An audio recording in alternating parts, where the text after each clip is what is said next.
ئێمە زیاتر لە 16 ساڵە بێپسانەوە کار بۆ بە ئەندامبوونی عێراق لە دادگای تاوانی نێودەوڵەتی دەکەین.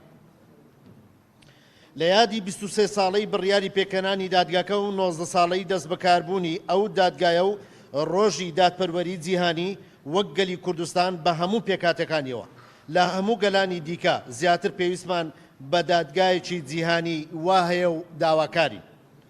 حکوومەتی هەرێمی کوردستان فشار بخاتە سەر حکوومەتی ناوەندی بۆ ئەوەی پەیماننامەی ڕۆماواژۆ بکات و ببێتە ئەندام لە دادگای تاوانی نێودەوڵەتی بۆ ئەوەی نیازپاچی خۆی لە ڕێگەی بە ئەندامبوونیەوە لە دادگاکە بۆ پێکەنانی ئەم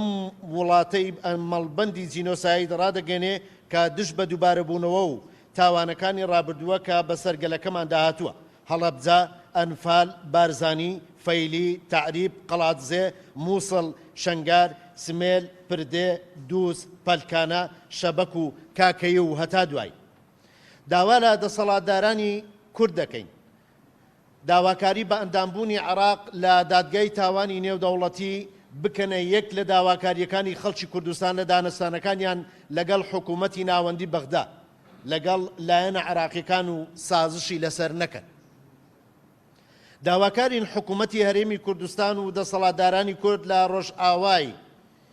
کوردستان هاوکاری دادگای تاوانی نێودەوڵەتی بکەن لە دانی زانیاری لەسەر ئەو چەکدارانەی داعش کە ناسنامەی وڵاتانی ئەندامیان هەیە، هەروەها دیلەکانی جەنگ ئەوانەی هەمان پێناسەیان هەیە بەتایبەت بڕیار بەدەستانیان تەسلیم بە دادگای ناوبراو بکەن